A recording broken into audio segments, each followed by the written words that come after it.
we want to use electrophoresis to be able to see all the proteins. Remember I showed you that handout that had all the proteins. So we want to see all the proteins in our purification. So what we need, let me try to make better use of board space here. So what we need to visualize all the proteins in our purification is two things. We need, one, all the proteins to move in the same direction.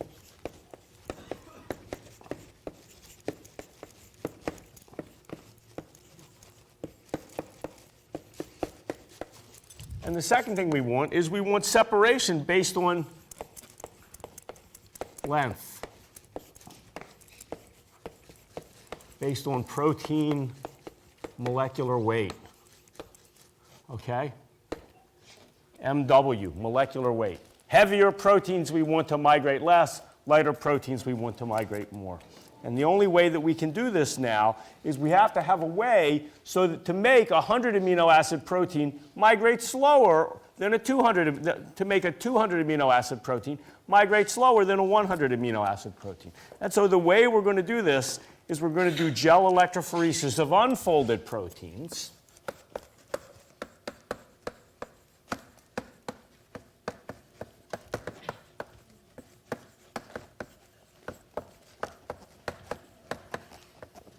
All of which are uniformly negatively charged. All uniformly negatively charged. Okay, and to do that, we're going to use a technique known as SDS Page. We'll talk about both parts of this in a minute. SDS Page. Let's talk about this SDS. SDS stands for sodium dodecyl sulfate.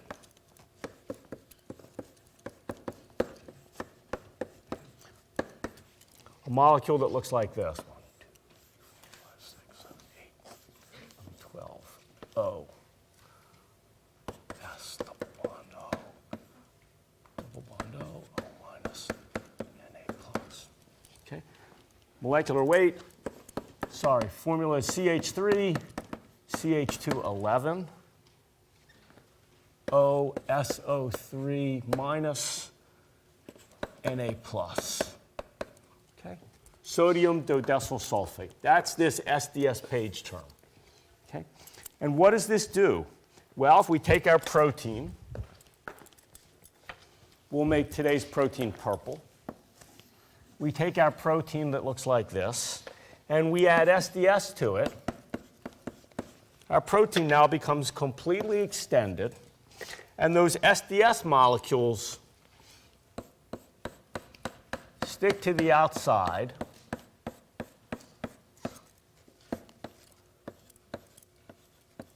Where I'm using this circle at the end of this to indicate that sulfate head group. Okay? So this circle is this. Okay? And you see what it does is it uniformly coats all of these proteins. And it does so that there's about one SDS molecule for every 2 amino acids. And what this means is that now I have a uniform charge to mass ratio. Uniform charge to mass ratio. Okay? Now, is there a problem? Are all my proteins going to unfold if I add SDS to this? What might stop them from completely unfolding?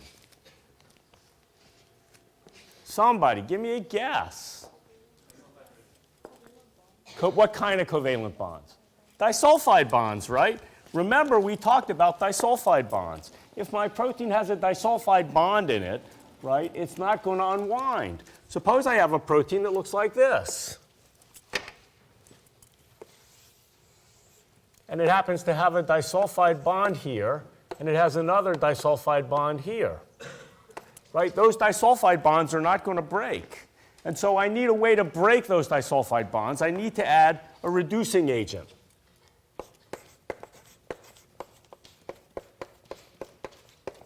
There are 2 reducing agents that are in common use, and we'll go through both of them quickly. One of them is called beta-mercaptoethanol.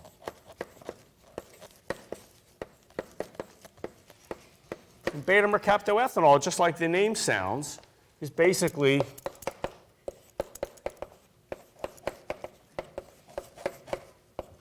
ethanol, where on the beta carbon you have a thiol group, an SH group.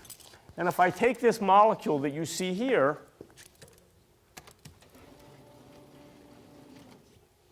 and I heat this in the presence of SDS and beta-mercaptoethanol, two molecules of I'm going to have to add 4 molecules of beta-mercaptoethanol. What I will end up with then at the end will be this: SH, SH, SH, SH. All of those cysteine residues, remember cysteine was the 2 cysteines that were disulfide bonded to each other, are reduced. What happened to the beta-mercaptoethanol in the process? Well, the beta-mercaptoethanol became oxidized. So now I have this, CH2, CH2, S, and a second beta-mercaptoethanol molecule linked to this, OH. So this protein became reduced, and this became oxidized.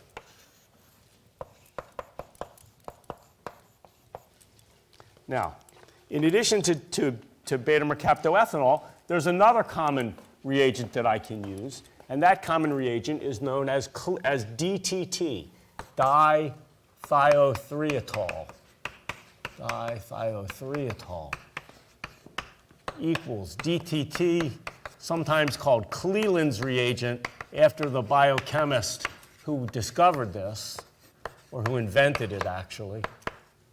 Okay, Cleland's reagent. And again, the idea is the same. Let's take a molecule that looks like this.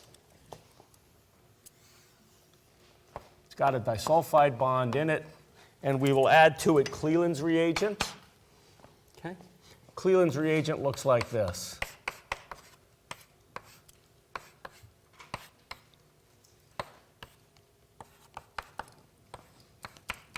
It's basically a 4-carbon sugar, 3-etol, that has 2 SH groups on it. Okay? And now, of course, if I heat this up, and I do this in the presence of SDS, what I will end up with then in the end will be my blue protein molecule that now has 2 reduced SH groups, and Cleland's reagent now, which will look like this.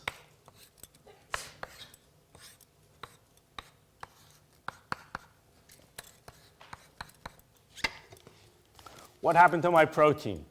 Reduced or oxidized? Who says it's oxidized? Who says it's reduced?